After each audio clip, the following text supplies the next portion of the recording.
Rickshaw taxi चालकांसाठी मराठी भाषा अनिवार्य करण्याच्या निर्णयाला अमराठी रिक्षा टॅक्सी चालकांचा विरोध दर्शवत संपाचा इशारा. राज्य सरकारनं रिक्षा आणि टॅक्सी चालकांसाठी मराठी भाषा अनिवार्य करण्याचा निर्णय घेतल्यानंतर ठाण्यात वाद तीव्र झालाय. अमराठी रिक्षा टॅक्सी चालकांनी या निर्णयाला विरोध दर्शवत मोठ्या प्रमाणावर संपाचा इशारा दिलाय.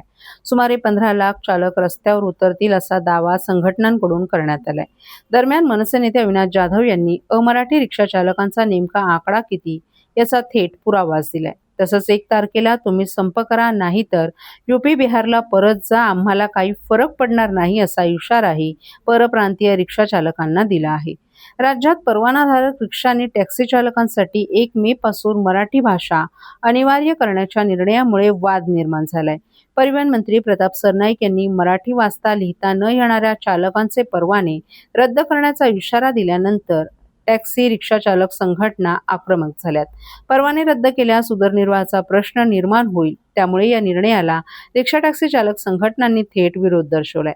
यावर ठाण्यातील मनसे नेते अविनाश जाधव यांनी परप्रांतीय रिक्षा चालकांना 1 तारखेला तुम्ही संप करा, नाहीतर यूपी बिहारला परत जा, आम्हाला काही फरक पडणार नाही असा थेट इशारा दिलाय.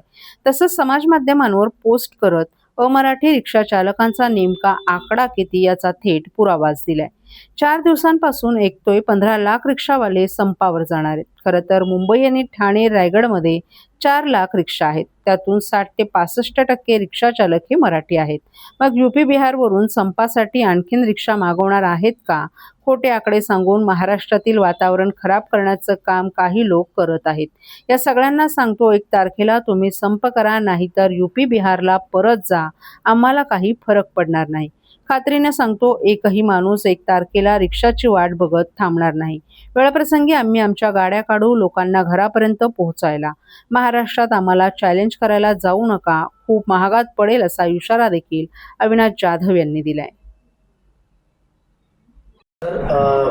शासनाने आता आदेश काढलेला आहे 1 मे पासून मराठी रिक्षा चालकांना मराठी येणं अनिवार्य असणार आहे. मात्र परप्रांतीय जे रिक्षा चालक आहेत त्यांनी संपाची भूमिका पुकारली. मला असं वाटतं की हा नियम आत्ताचा नाही आहे. शासनाने त्याची अंमलबजावणी आता करतायत. हा नियम खूप आधीपासून आहे आणि या नियमाची अंमलबजावणी होत नव्हती. खरं तर या लोकांची सुरुवात ही ज्या वेळेला लायसन्स देतात त्यावेळेपासूनच होते. लायसन्स ज्या वेळेला आपण ट्रान्सपोर्टचं लायसन्स घेतो त्यावेळेला तुम्हाला मराठी येणं सक्तीचंच आहे. किंवा तुम्ही 15 वर्षाचा वास्तव्याचा दाखला घेता, जे तुम्हाला लायसन्ससाठी आणि परमिटसाठी गरजेचं असतं, त्यात देखील त्याचा उल्लेख आहे. पण अशा ठिकाणी काही भ्रष्ट अधिकारी पैसे घेऊन यांना लायसन्स प्रोव्हाइड करतात, मग 15 वर्षाचा वास्तव्याचा दाखला प्रोव्हाइड करतात आणि त्यातूनही सगळे वाद तयार होतात. त्यांनी जर भ्रष्टाचार केला नसता, 500-1000 रुपयासाठी अशा प्रकारचे लायसन्स पुरवले नसते, तर मला असं वाटतं की आज ही वेळच आली नसती की यांनी संप पुकारायची.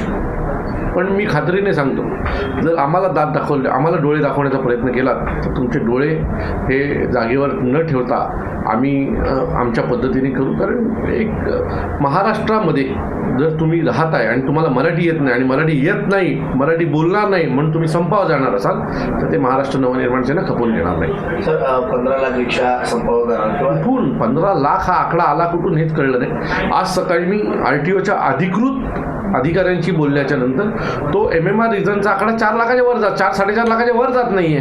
हा 15 लाख आकडा आला कुठून?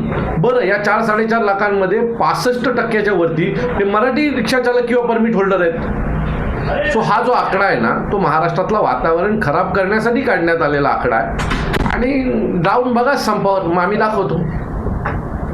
सदावर्तेंनी देखील आक्रमक भूमिका घेतली. बघा, सदावर्ते हा स्वतःचं संरक्षण मिळावं, राहावं म्हणून विविध पक्षांवर बोलत राहतो आणि नंतर तेच मला भीती आहे, मला मारण्याची शक्यता आहे असं दाखवून त्याचं ते संरक्षण त्याला मिळावं याच्यासाठी तो प्रयत्न करत असतो.